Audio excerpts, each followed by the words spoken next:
पूर्व सैनिक all India दलित एवं निर्बल वर्ग पार्टी की प्रेस कॉन्फ्रेंस।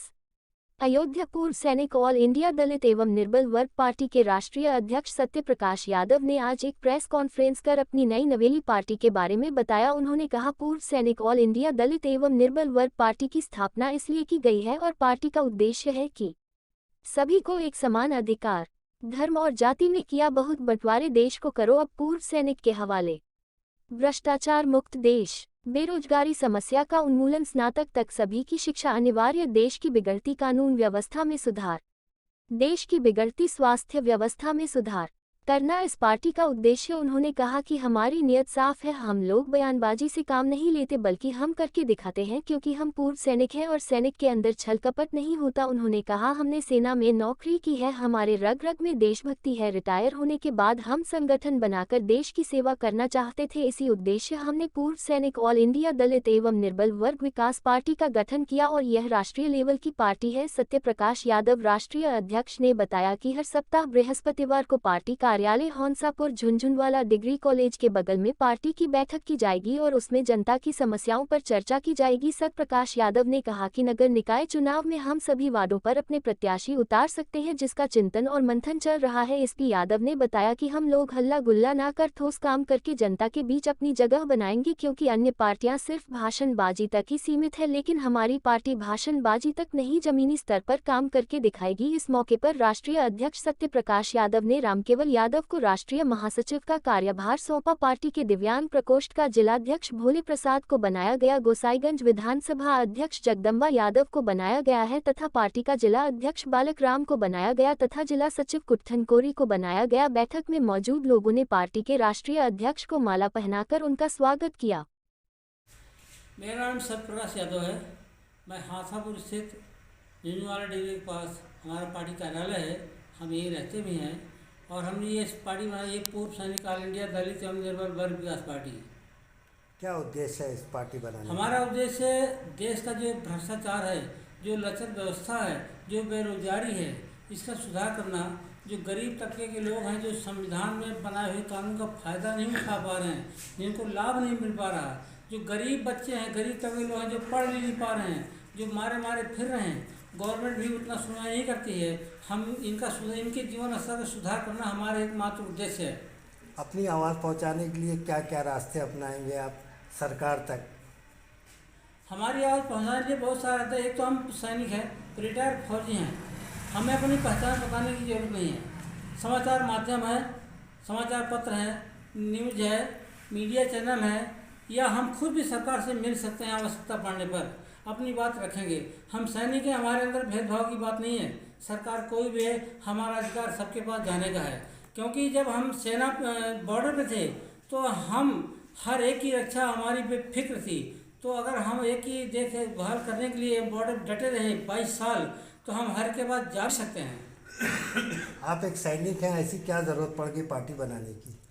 हमें जरूरत इसलिए पड़ गई कि जो हम जब भर्ती हुए थे, जो हमारी ट्रेनिंग होती, जो हमारे को भक्ति भावना सिखाएगी, देशभक्ति सिखाएगी, वो कहीं न कहीं जज्बा रिटायर होने के बावजूद भी ख़त्म नहीं हुआ और उसी को लेकर हम और किसी क्षेत्र में नहीं गए। हमने अपना संगठन बनाया और दोबारा देश सेवा करने के लिए, अगली बारी खेलने के लिए मैं तैयार हूँ। और कहाँ कहाँ आप अपने प्रदेश अध्यक्ष बना रहे हैं? किस लेवल की पार्टी है ये इंडिया लेवल की पार्टी है। अभी हम हिमाचल में प्रदेश अध्यक्ष बना चुके हैं, दिल्ली में हमारा कार्यक्रम चालू हो गया, उत्तराखंड में और राजस्थान में कुछ लोग बन गए हैं, बिहार में और झारखंड में भी लोग बनते जा रहे हैं, धीरे धीरे अपना स्टैंड बनता जा रहा है। यूपी के प्रदेश अध्यक्ष कौन है? यूपी के प्रदेश अध्यक्ष हैं फैयाद के रामराज कनौजिया जी। तो यहाँ पर मौजूद हैं वो? हाँ जी, मौजूद हैं। अच्छा, आज क्या उद्देश्य है कार्यक्रम का?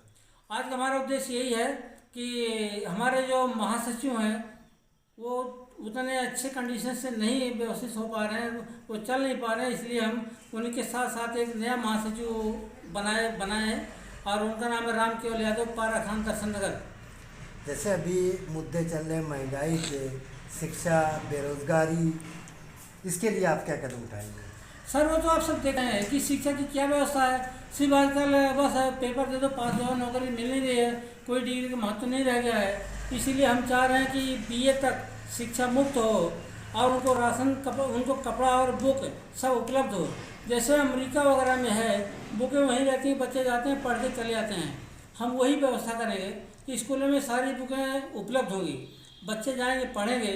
और बहुत सारे चेंजमेंट हो रहे हैं, इसको भविष्य को देखते हुए जो वर्तमान जो भूत में था इसको कंप्रोमाइज़ करते हुए एक नए सिस्टम तैयार करेंगे। और एक उसमें कहीं न कहीं सैनिक धारा प्रवाह जरूर रहेगी, ताकि लोगों के अंदर, बच्चों के अंदर देशभक्ति की भावना भरपूर भर रही। बहुत सारे ऐसे मुद्दे हैं, उसके लिए कोई धरना प्रदर्शन भी आप लोग करेंगे? देखिए, धरना प्रदर्शन की बात ऐसा है कि हम एक सैनिक हैं, हम लोग बबलिंग कम करते हैं, हम लोग हल्ला गुल्ला कम करते हैं, हम जो करते हैं ठोस काम करते हैं, ठोस कदम उठाते हैं।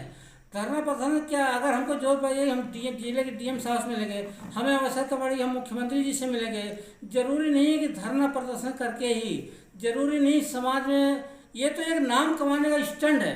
धरना दे दो, पेपर में आ जाओ और नाम कमा लो।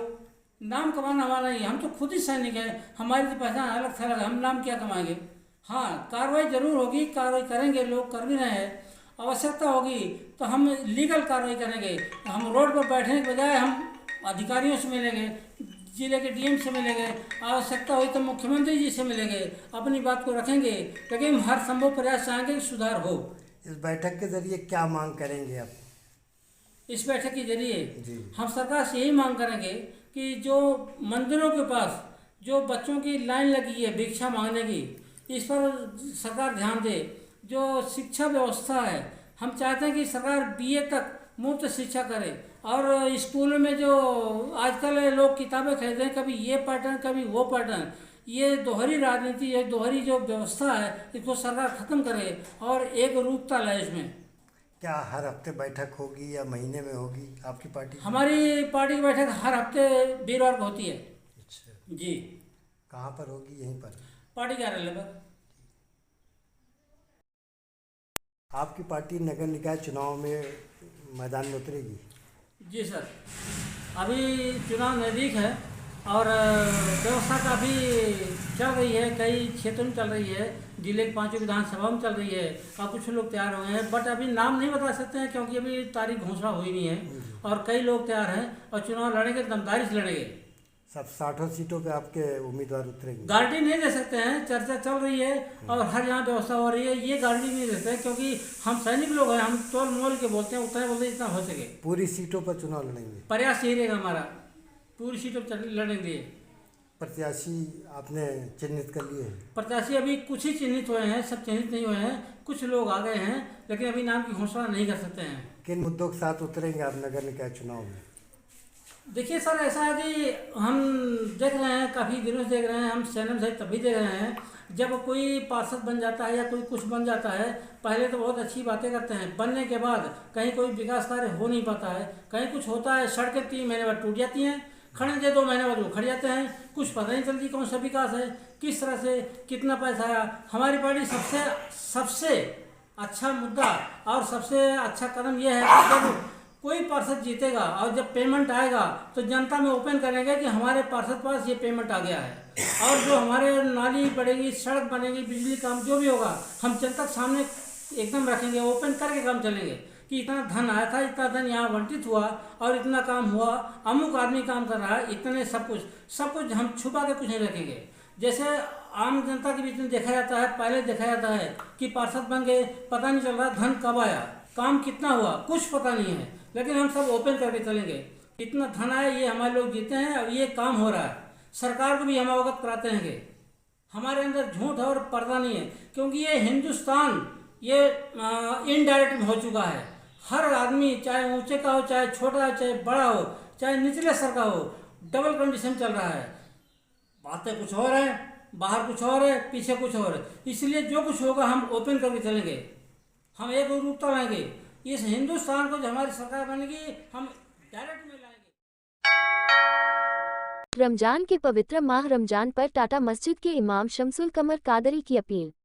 रमजान का पवित्र माह शुक्रवार से शुरू हो रहा है, जिसको लेकर अहले सुन्नत मरकाजी मस्जिद टाट शाह कोठा परचा के इमाम मौलाना शमसुल कमर कादरी का बयान। उन्होंने मीडिया से बात करते हुए कहा कि अल्लाह का एहसान जो हम सबको इंसान बनाया और तमाम नेमतों से नवाजा, और रमजान का महीना तशरीफ ला रहा है और यह महीना रहमतों का और बरकतों का महीना है और इसमें बंदों के लिए रहमत ही रहमत है, सुबह शाम रहमत है। उन्होंने कहा यह महीना अपने आप को बख्शवाने का महीना है। उन्होंने मुसलमानों से अपील करते हुए कहा कि यह महीने में नमाजों का एहतमाम करें और कुरान पढ़े और कुरान सुने, चांद देखकर तरावी पढ़े और फितरा और ज़कात अदा करें और इस महीने का शानदार खैर मकदम करें। उन्होंने इस महीने की जो अजान है जमात है और तरावी का वक्त है वह भी बताया। ईशा की अजान 8:30 बजे होगी, जमाते ईशा होगी 8:45 बजे और तरावी शुरू होगी 9 बजे। उन्होंने कहा नमाज में कुरान सुनाया जाएगा। उन्होंने हिंदू भाइयों के नवरात्र जो कि चल रहा है कहा कि हम सबको चाहिए एक दूसरे के धर्मों का सम्मान करते हुए सभी अपने अपने अकीदे के हिसाब से अपने धर्म को माने और करें।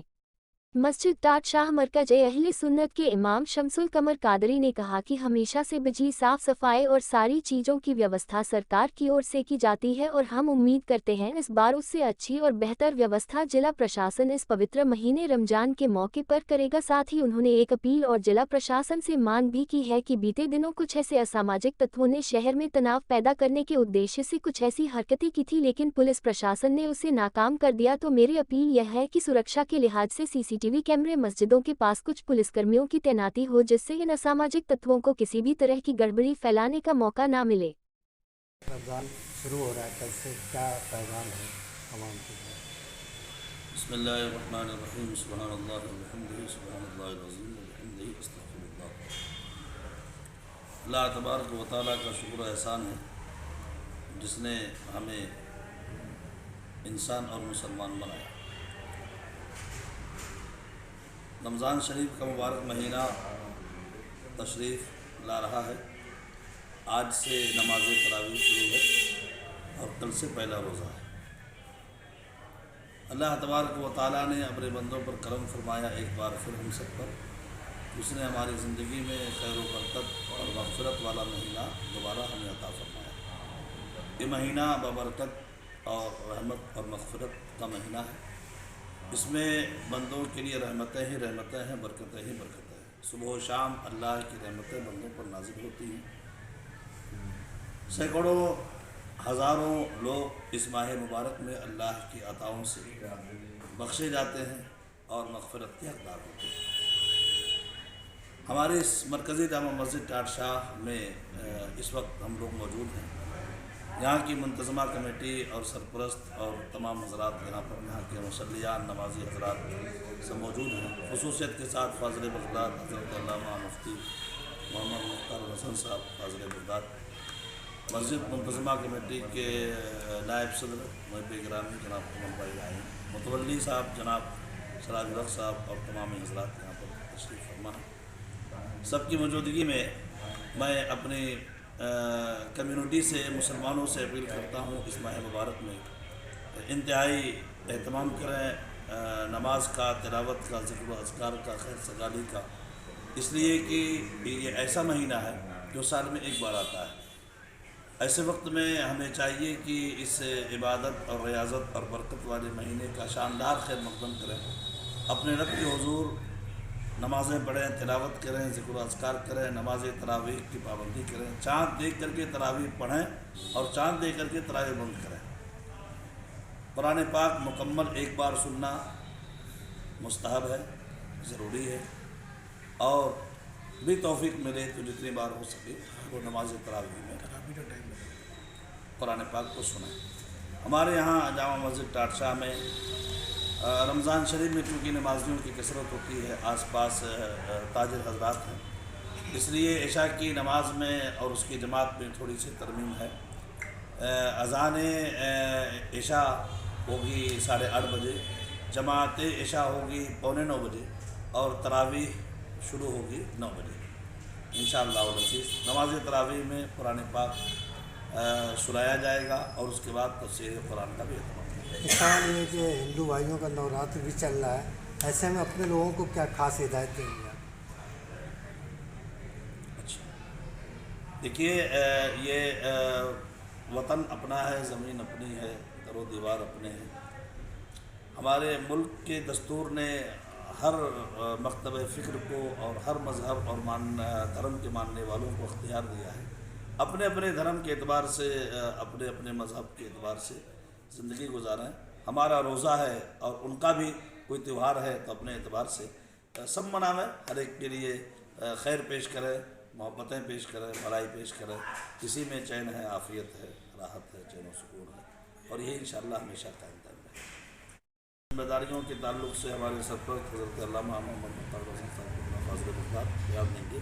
ताहम मैं बहैसियत इमाम व ख़तीब ताज़िया शहर के अपील करूँगा ज़िला प्रशासन से कि जैसा कि गुज़िश्ता सालों में आपने हमेशा रमज़ान शरीफ में ख़ुसूसियत के साथ लाइट का, पानी का, बिजली का, शहर के और अतराफ़ के तमाम मस्जिदों के पास सफाई सुथराई का, चूल्हा छिड़काव का, इन सारी चीज़ों का इंतज़ाम हमेशा किया गया। मैं उम्मीद रखता हूँ इस साल भी उससे बेहतर तरीके से करने की कोशिश की जाएगी ताकि किसी तरह की कोई बदअमनी ना होने पाए। सारी गुज़िश्ता एक तरह का हादसा हमारे मस्जिद में और शहर के और भी कई मस्जिदों में हुआ था। मैं गुजारिश करूँगा ज़िला प्रशासन से, बल्कि गुजारिश इन्हें अपील करूँगा कि इस साल भी किसी तरह कोई ऐसा माहौल ना होने पाए, ऐसे शरपसंद अनासिर हमेशा नाकाम रहें। उनकी सरकोबी के लिए ज़िला प्रशासन जो मुनासिब कार्रवाई हो सके करे, हर मस्जिदों के पास अपने अपने सिपाहियों को लगाएं ताकि किसी तरह कोई मामला पैदा ना होने पाए। आप अपना तारुफ देते हुए बताइए क्या रमज़ान में क्या पैगाम है? मुझे मोहम्मद मुख्तार रज़ी कादरी फाज़िल मुख्तार कहते हैं और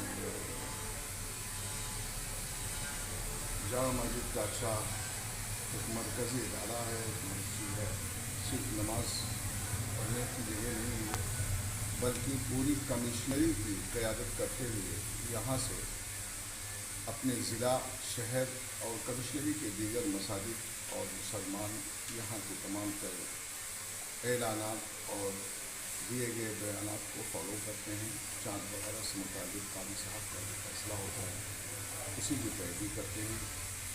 इस मरकज़ी जामा मस्जिद कमेटी को वक्फ बोर्ड से जो मुताबिक है, अभी 2 रोज़ कबल ये कमेटी अपनी तजदीद जारी के साथ वक्फ बोर्ड में मंजूरी दी है जो आ चुकी है। जिसके सदर जनाब सैयद सुल्तान अशरफ साहब हैं और नायब सदर जनाब कमर आज़मी साहब हैं और इसके सेक्रेटरी जनाब मास्टर सलाहुल हक साहब हैं, खजानची जनाब मोइन साहब हैं और मुझे नाचीज़ गुनहगार को सरपरस्त के तौर पर नज़ाम ने इल्ज़ाम दे रखा था, इंतखाब किया गया। हमारी कमेटी ने नशिश करके यहाँ रमज़ान के मुताल्लिक़ 20 से 30 लोगों की एक अलग कमेटी बनाई है जो यहाँ के इंतज़ामात, ज़रूरत, इफ्तार, तरावी, सफाई, लाइटिंग वगैरह सारी चीज़ें देखेगी। साथ ही साथ तमाम मस्जिदें जो शहर में हैं इनके लिए भी हमारी कमेटी अपनी अलग अपना एक सिस्टम बना रखा है, वो भी उसको फॉलो करेगी और ये भी ज़िम्मेदारी के साथ कमेटी की जानिब से मैं ऐलान कर रहा हूँ कि यहाँ से 5 हेडलाइन भी जारी की गई है जिसके मोबाइल नंबर लोगों को इश्तिहार में दिए गए हैं। उस नंबर पर किसी मस्जिद में या किसी मुसलमान को कहीं कोई परेशानी होती है उन नंबरों पर रब्ता करें, क्योंकि हमारी कमेटी ने एडमिनिस्ट्रेशन से रब्ता करने के लिए भी मुस्तकिल 5 लोगों की एक कमेटी बना दी है जिसकी क़यादत जनाब कमर आज़मी साहब करते हैं। और अगर इस तरह की कोई दुश्वारी परेशानी पैदा होती है तो उसके लिए उन हेल्पलाइनों पर रब्ता कर सकते हैं, एडमिनिस्ट्रेशन को पूरी तरह से काम कर सकते हैं। दूसरी अहम बात यह है जो हमारे इमाम साहब ने बताया कि तमाम मस्जिदों के करीब कम अज़ कम पेट्रोलिंग बहुत ज़रूरी है और साथ में कोई न कोई ज़िम्मेदार पुलिस ख़ास तौर से जामा मस्जिद का शाह के पास रहनी ज़रूरी है ताकि पिछले साल की तरह किसी तरह का नाखुशगवार वाक़या न हो। जो कैमरे लगे हुए हैं रास्तों पर उनको चेक कर लिया जाए वो एक्टिव हैं या नहीं हैं, ताकि कहीं से किसी तरह का कोई शरपसंद अगर आता जाता है तो जल्द से जल्द पुलिस की गिरफ्त में आ सके। तो मस्जिद के इंतजाम भी देख लिए गए हैं, सारी कंप्लीट हो चुके हैं और तमाम मसाजिद में हम अपनी तरफ से ये गुजारिश करेंगे कि लाइटिंग का भरपूर इंतज़ाम रखें, जो पूरी तरह से रोशनी रहे ताकि किसी तरह की कोई घटना अगर होने वाली हो तो दूर से न जाए। हर जहाँ जानिब लाइटिंग का भरपूर इंतज़ाम रखें ताकि ये इजहार हो सके कि रमज़ान मुबारक का महीना तमाम मुल्क वासियों को, तमाम मुसलमानों को हम इस पुरबहार मौके पर रमज़ान मुबारक की आमद पर दिली मुबारकबाद पेश करते हैं और उम्मीद करते हैं कि नहायत ही पाबंदी शरअ के साथ मुसलमान इसका इस्तेमाल करेंगे और ख़ुद भी अपना जहाँ ख्याल रखते हैं अपने पड़ोसियों का ख्याल रखेंगे, चाहे वो किसी कौम से हों, किसी कम्युनिटी से हों। रही बात वो कि दूसरा त्यौहार भी है, जाहिर है वो भी बरत रहते हैं, अच्छी चीज़ है, अच्छे अच्छे फल बिक रहे हैं वो भी इस्तेमाल करें, मुसलमान भी अपने त्यौहार में और अपने इफ्तार में इस्तेमाल करें। दोनों को हक़ है, बल्कि सारे लोग जो हिंदुस्तान में रहते हैं उनका हक़ है दूसरों के त्यौहार का ख्याल रखना चाहिए। किसी तरह की कोई दिलादारी नहीं करनी।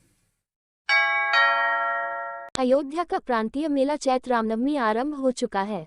ऐसे में स्वास्थ्य विभाग की ओर से जगह जगह चिकित्सा शिविर और एम्बुलेंस की सुविधा उपलब्ध कराई गई है, ताकि किसी मेलार्थी या यात्री को कोई असुविधा ना हो सके। जनतंत्र टीवी से आज बातचीत करते हुए सीएम अजय राजा ने बताया कि चैत्र रामनवमी मेला के चलते श्री राम अस्पताल में 10 बेड, जिला अस्पताल में 20 बेड, मेडिकल कॉलेज में 10 बेड आरक्षित किए गए। साथ ही बताया कि 10 जगहों पर एम्बुलेंस की व्यवस्था की गई है। 250 सफाई कर्मचारी लगाए गए हैं। 2 इमरजेंसी एम्बुलेंस मेला कंट्रोल रूम के पास है। इसके साथ ही उन्होंने बताया कि अयोध्या मेला क्षेत्र में 24 चिकित्सा शिविर लगाए गए हैं, जिसमें पर्याप्त स्टाफ रखे गए हैं। साथ ही अजय राजा ने कहा कि चिकित्सा शिविर के मॉनिटरिंग के लिए रामकथा संग्रहालय में रूम गया है। उन्होंने बताया कि मेला क्षेत्र में स्वास्थ्य विभाग की ओर से उचित व्यवस्था किया गया है, ताकि किसी यात्री या भक्तों को कोई दिक्कत या समस्या न हो सके, उन्हें तत्काल सुविधा लाभ मिल सके। उन्होंने बताया कि चिकित्सा विभाग द्वारा यह व्यवस्था मेला समाप्ति तक चलेगा। सर, अयोध्या का चैत्र रामनवमी मेला आरंभ हो गया है। ऐसे में स्वास्थ्य व्यवस्थाएं किस तरह की गई हैं, क्या क्या व्यवस्था की गई है? स्वास्थ्य के दृष्टिगत हम लोग की पूरी मुस्तैदी से इंतज़ाम किया हुआ है। श्री राम अस्पताल में 10 बेड किसी भी आकस्मिकता के लिए आरक्षित किए गए हैं। वैसे ही मेडिकल कॉलेज में 10 बेड आरक्षित किए गए हैं और जिला चिकित्सालय अयोध्या में 20 बेड आरक्षित किए गए हैं। और इसके अलावा पूरा मेले क्षेत्र में हमारे 14 अस्थायी उपचार केंद्र बनाए गए हैं, जहां पर 24/7 3 शिफ्ट में चिकित्सा कर्मियों की ड्यूटी रहेगी, जिसमें एक चिकित्सा अधिकारी, एक फार्मासिस्ट और एक सपोर्ट स्टाफ रहेगा। इनकी मॉनिटरिंग एक कंट्रोल रूम जो रामकथा पार्क संग्रहालय में स्थापित किया गया है, वहाँ से इनकी मॉनिटरिंग करी जाएगी कि शिफ्ट वाइज हर डॉक्टर समय से उपलब्ध हो रहा है कि नहीं हो रहा है। इसके अलावा पूरे मेले क्षेत्र में 10 चिन्हित जगहों पर एम्बुलेंस की सुविधा दी गई है और 250 सफाई कर्मचारी हमारे स्वास्थ्य विभाग की तरफ से नगर निगम को सफाई व्यवस्था के लिए उपलब्ध कराए गए। तो इस तरह पिछली व्यवस्था मेला के दृष्टिकोण में इस वर्ष अनुमान है ज़्यादा भीड़ होगी मेला में, क्षेत्र भी उसका मैं ऐसा है कि भीड़ तो हर साल होती है, जो 28, 29, 30, हाँ 28, 29, 30, इसमें सावन झूला मेला में भी हम लोग ने देखा है कि भीड़ रही है, तो उसको भी हम लोग ने मैनेज किया है। और इस बार हर बूथ जो चिकित्सा केंद्र है उस पर हम लोग ने जो भी एम्बुलेंस की लोकेशन है शेयर करी है, किसी भी आकस्मिकता की ज़रूरत के समय तो उधर से भी एम्बुलेंस कॉल कर सकते हैं। और कंट्रोल रूम में हमने 2 स्पेयर एम्बुलेंस खड़ी करी हैं, जो कि मैंने कि रामकथा अंतर्राष्ट्रीय संग्रहालय में है, वहाँ से भी सब नंबर शेयर्ड हैं सारे जोनल मजिस्ट्रेट से। कभी भी कॉल आएगा तो तुरंत एम्बुलेंस सुविधा उपलब्ध कराई जाएगी। भक्त सिंधु सेवा समिति ने हर वर्ष की तरह इस वर्ष भी झूलेलाल जयंती के अवसर पर झूलेलाल जी का जन्म उत्सव धूमधाम से मनाया। इस अवसर पर रामनगर से भक्त प्रहलाद सिंधु सेवा समिति के तत्वाधान में शोभायात्रा जुलूस निकाला गया। यह जुलूस शोभायात्रा रामनगर से निकलकर शहर के प्रमुख चौराहे होते हुए गुप्तार घाट पर पहुंची, जहां पर विधि विधान पूर्वक पूजन अर्चन के बाद कुंडरी विसर्जन किया गया। भक्त सिंधु सेवा समिति के अध्यक्ष कन्हैया सागर ने बताया कि हर वर्ष की तरह इस वर्ष भी नए वर्ष के अवसर पर झूलेलाल जी के जन्म उत्सव झूलेलाल जी की जयंती के रूप में मनाया गया है। जन्मोत्सव के अवसर पर रामनगर में 9 दिवसीय कार्यक्रम बड़े उत्साह के साथ सिंधी समाज व अन्य समाज के लोगों ने मनाया। झूलेलाल जयंती का कार्यक्रम भक्त सिंधु सेवा समिति के तत्वाधान में मनाया जाता है। इसमें सिंधी समाज के लोग बढ़ चढ़कर हिस्सा लेते हैं और बड़े धूमधाम से झूलेलाल जी का जन्मदिन मनाते हैं।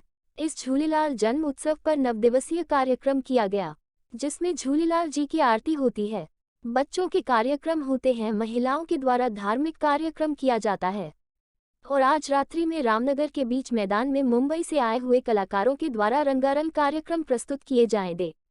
वही समिति के अध्यक्ष कन्हैया सागर ने कहा कि आज हम लोग जो गुप्तार घाट पर जुलूस लेकर के आए हैं, आज विसर्जन का कार्यक्रम है जिसमें कुंडली पूजा हुई थी, उसका विसर्जन करने आज हम लोग आए हैं। इस कार्यक्रम के अवसर पर भंडारे का भी आयोजन किया गया, जिसमें सभी लोगों ने भंडारे का प्रसाद वितरण किया गया।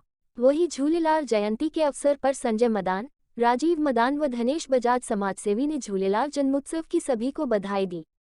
इस कार्यक्रम के अवसर पर संजय मदान, राजीव मदान, धनेश बजाज, ओम प्रकाश ओमी, सुरेश भारती, मुस्कान सावलानी, हरीश सावलानी, अमृत राजपाल, संजय सावलानी, शालिनी राजपाल व सिंधी समाज के अन्य सम्मानित लोग मौजूद रहे।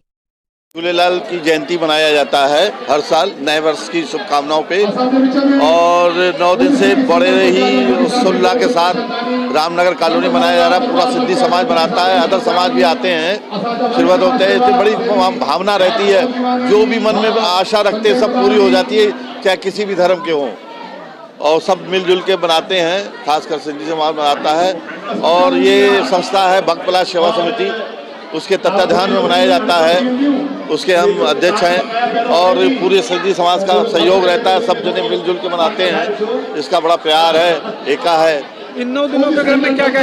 9 दिन से नवरात्र आरती होती है और बच्चों का प्रोग्राम, लेडीज प्रोग्राम, और आज जो है रंगारंग कार्यक्रम रात 9 बजे से लेकर रात्रि देर रात तक चलेगा आज। और आज जो हम लोग गुप्तार घाट पे जुलूस लेके आए हैं, ये विसर्जन का कार्यक्रम है, जिसमें कुंडी पूजा और विसर्जन सुबह हुई थी, उसका विसर्जन करने आए हैं गुप्तार घाट पे। और भंडारा लगा हुआ है, लंगर लगा हुआ है, आप देख रहे हैं खुद ही से, आपने लिया भी है। और आप लोगों का प्रेम, मीडिया का प्यार, सबका सहयोग है, आशीर्वाद है। इस कार्यक्रम के माध्यम से क्या देखिए, इस माध्यम से कार्यक्रम में यही मैसेज देना चाहते हैं कि हमारे शहर में खुशहाली रहे, बरकत रहे, ईमानदारी रहे और भाईचारा बना रहे, इससे अलावा और कुछ नहीं चाहिए। क्या नाम आपका? हमारा नाम कन्हैया सागर, हम अध्यक्ष पद पे हैं। है जिसको हम लोग चेट्री चंड के रूप से के नाम से जानते हैं। आज सेवा समिति द्वारा यहाँ पर आयोजित आज कार्यक्रम हो रहा है और यहाँ विसर्जन चल रहा है, सारे समाज के लोग इकट्ठा हैं, भंडारा चल रहा है और सबको आज का बहुत बड़ा दिन है। आज सबको इसकी बहुत बहुत बधाई, शुभकामनाएं, सबका जीवन खुशहाल हो, यही हमारी कामना है। झूलेलाल आज 23 मार्च 2023 को पहली बात तो हेमू कालानी का जन्मदिन माना जाता है और उस दिन उन्होंने जन्म लिया। आज 100 साल पूरे हो चुके हैं हेमू कालानी जी को। और दूसरा, आज चेट्री चंड है, नवरात्रि का दूसरा दिन। आज के दिन नया साल भी है और हम लोग सिंधियों के सरताज अवतार, वरुणा अवतार झूलेलाल जी का जन्मदिन भी है। इसी उपलक्ष्य में यहाँ पे हम लोग आज हम लोगों के इष्ट देव प्रभु झूलेलाल की जयंती है, जो कि हम लोगों ने बहुत ही हर्षोल्लास के साथ पूरे अयोध्या फैजाबाद के वासियों ने मिलकर मनाया। हम लोगों का जुलूस रामनगर से होते हुए और सिविल लाइन होते हुए यहाँ गुप्तार घाट आया। यहाँ आरती पूजा करके हम लोगों ने लाल साईं की मूर्ति का स्नान करवा करके बहराणा साहब का विसर्जन करवाया है। मैं यही मैसेज दूंगी सभी देशवासियों को, क्षेत्रवासियों को कि प्रभु झूलेलाल की जयंती पे सभी लोग जैसे सुख शांति। प्रभु झूलेलाल की जयंती हिंदुस्तान में नहीं पूरी दुनिया में मनाई जा रही है। यह पर्व ऐसा पर्व है कि इस दिन पूरे देश का सिंधी समाज अपने घरों से निकलकर और पूरे उत्साह के साथ कार्यक्रम को मनाता है। सवेरे से लेकर देर रात तक कार्यक्रम चलते हैं, सांस्कृतिक कार्यक्रम, साहित्यिक कार्यक्रम, बहुत सारे कार्यक्रम होते हैं, बच्चों के, बड़ों के, स्कूटी रैली और तरह तरह के कार्यक्रम होते हैं। इष्ट देवता प्रभु झूलेलाल का आज के दिन हिंदुस्तान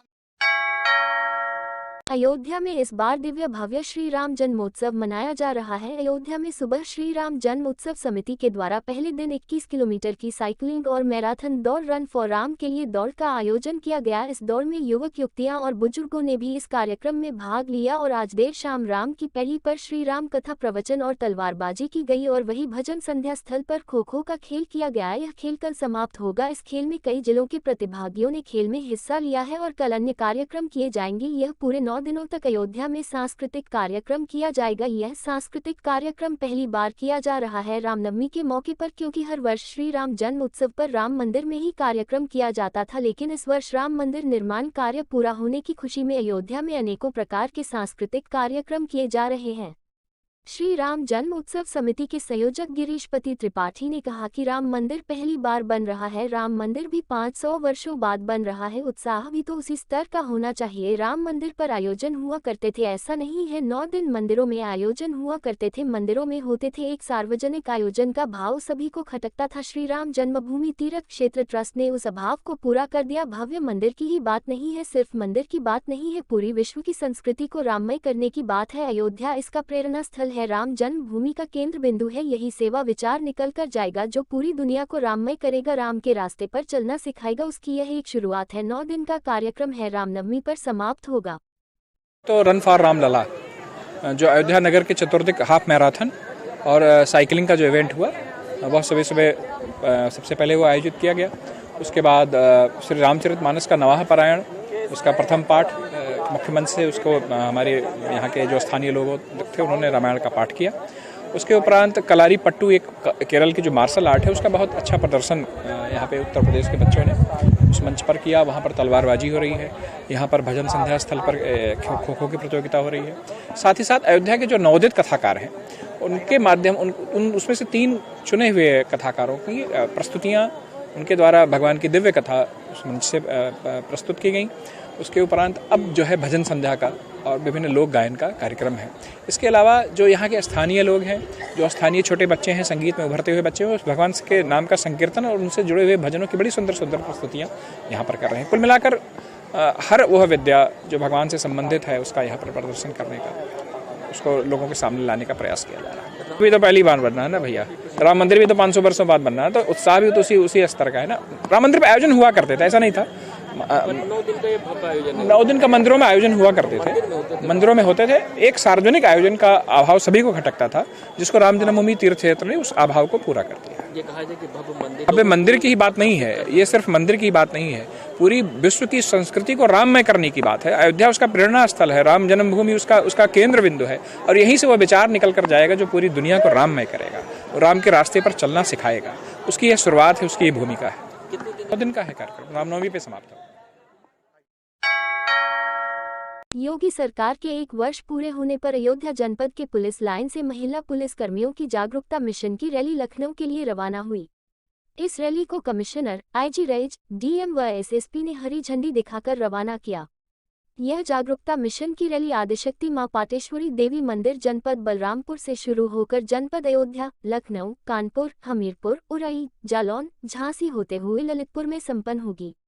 वहीं आईजी प्रवीण कुमार ने कहा कि मिशन शक्ति कार्यक्रम के अंतर्गत यह लगातार जो प्रदेश सरकार में महिला सशक्तिकरण के लिए जो कार्य हो रहा है, उसी के परिप्रेक्ष्य में इसको और अधिक सकारात्मक आयाम देने के लिए जितने भी हमारे सरकारी और अन्य विभाग हैं उनके साथ में समन्वय और साथ में जो हमारी महिला पुलिस अधिकारी, जो हमारी बीट पेट्रोलिंग से महिला बीट बनाई गई है, यह सारी जगह पर एक प्रकार की अलग जगाते हुए चलेंगे। इस मौके पर भाजपा के विधायकगण, जनप्रतिनिधिगण व अन्य पुलिस अधिकारीगण मौके पर मौजूद रहे। बता दें कि देवीपाटन मंदिर बलरामपुर से सीएम योगी ने जागरूकता मिशन की रैली को रवाना किया था। ये बहुत ही अच्छा कार्यक्रम है महिलाओं की शक्ति स्वरूप का। वैसे भी चैत्य नवरात्र का जो अभी समय चल रहा है शक्ति स्वरूपा का, उस हिसाब से देखें महिला शब्द में ही पावर छुपी है। माँ का मतलब है महानता, जो कि आदि स्वरूप है, दैवी स्वरूप। उसके बाद दिखाते हाँ माना हिम्मत। आज के समय में महिलाओं की हिम्मत देखा जाए इस हिसाब से, चाहे शारीरिक या मानसिक रूप से जो कम है, लेकिन वर्तमान समय काफी आगे हो चुका है, जो कि बराबर नर और नारी साथ में चल रहे हैं, जो कि हमारे आध्यात्मिक क्षेत्र में कहा जाता है विष्णु चतुर्भुज। तो हिम्मत इतना अभी आ चुका है नारियों के अंदर, जो समान रूप से कंबाइंड रूप से चल रहे हैं। और तीसरा है लगन।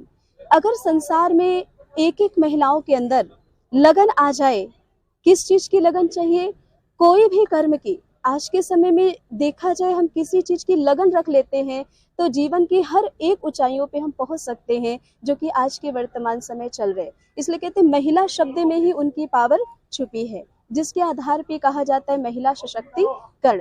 तो शक्ति का मतलब क्या है? आत्मिक पावर, है ना। आत्मिक पावर अर्थात हाथ जोड़ के हम हजारों को एक कर सकते हैं और हिंसा के बल पे हम किसी को भी एक नहीं कर सकते। महिला की पावर अर्थात जिसके अंदर पालना के संस्कार और साथ में लव और ला का दोनों बैलेंस हो। तो इस तरह महिला का यही है कि शक्ति रूप बन के चले और अपने साथ सबका कल्याण करे। ओम शांति, ओम शांति। हाँ जी, हम अयोध्या प्रजापिता। देखिए, आज अयोध्या की पुलिस लाइन में महिला सशक्तिकरण रैली जो हमारे माननीय मुख्यमंत्री जी ने बलरामपुर से इसको रवाना किया है, 1 वर्ष सरकार बनने के पूर्ण होने के अवसर पर उसका हम लोगों ने आज यहाँ वेलकम किया और उसको यहाँ से लखनऊ के लिए रवाना किया। महिला सशक्तिकरण ये बहुत इम्पोर्टेंट विषय है, जिसको माननीय प्रधानमंत्री जी ने शुरू किया था सरकार बनने के बाद केंद्र में बेटी बचाओ बेटी पढ़ाओ का संकल्प लेकर। और हम कह सकते हैं कि उत्तर प्रदेश के अंदर माननीय मुख्यमंत्री जी ने नारी सुरक्षा, नारी सम्मान और नारी स्वावलंबन, इसको लेकर लगातार विभिन्न योजनाओं के माध्यम से वातावरण को ठीक करने का काम किया। बेटियों को अपने पैरों पर खड़ा होना, बेटियां सम्मान के साथ सुरक्षित रहें, जहां जाएं वो निर्भीक होकर जाएं, हम लोगों ने वो वातावरण देने का काम इस प्रदेश के अंदर किया है माननीय मुख्यमंत्री जी ने। और मैं कह सकता हूं कि आने वाले कल ये महिलाएं, हमारी बेटियां जो देश की आबादी आधी है, ये सशक्त होंगी तो देश सशक्त होगा। और निश्चित रूप से प्रधानमंत्री का वो जो संकल्प कि देश विश्व में विश्व गुरु। देखिए, मिशन शक्ति कार्यक्रम के अंतर्गत ये लगातार जो प्रदेश सरकार में महिला सशक्तिकरण के लिए जो कार्य हो रहा है, उसी के परिप्रेक्ष्य में इसको और अधिक सकारात्मक आयाम देने के लिए जितने भी हमारे सरकारी और अन्य विभाग हैं, उनके साथ में एक समन्वय और साथ साथ में जो हमारी महिला पुलिस अधिकारी, जो हमारी बीट पेट्रोलिंग के पॉइंट ऑफ व्यू से महिला बीट्स बनाई गई हैं, ये सारी जगहों पर एक प्रकार की अलग जगाते हुए चलेंगे, जहां पर विभिन्न जगहों पर रुक करके लोगों को सरकार की इन योजनाओं के बारे में बता करके और सभी को इस तरह से ऊर्जस्वित करेंगे कि ये किस प्रकार से मिल करके एक पॉजिटिव एनर्जी के साथ में देश के विकास में अपना भूमिका अदा करें। और हम लोग सब लोग इस बात के लिए इस रैली के माध्यम से संकल्पित होते हैं और अपने को आश्वस्त भी करते हैं कि जो ये माननीय मुख्यमंत्री जी का मिशन है, मिशन शक्ति, उसके तहत उसके सभी आयामों को हम सर्वोच्च रूप में लेकर के जाएंगे, जिससे अपनी आधी आबादी का सर्वोत्तम उन्नयन हो सके और वो मुख्य धारा में और अधिक बेहतर अपना कार्य निष्पादन कर सके। ये रैली कहाँ से ये देवी पाटन धाम से स्टार्ट होकर के यहाँ पर हम लोगों का ललितपुर तक ये जा रहा है और इसमें हम लोग हर डिस्ट्रिक्ट अपना एक योगदान एक रिले के माध्यम से देगा। हर डिस्ट्रिक्ट में जो हमारे यहाँ पर जो लोग हैं वो अपनी सहभागिता अदा करेंगे और उद्देश्य ये है कि कैसे हम सब लोग ना सिर्फ एक शासकीय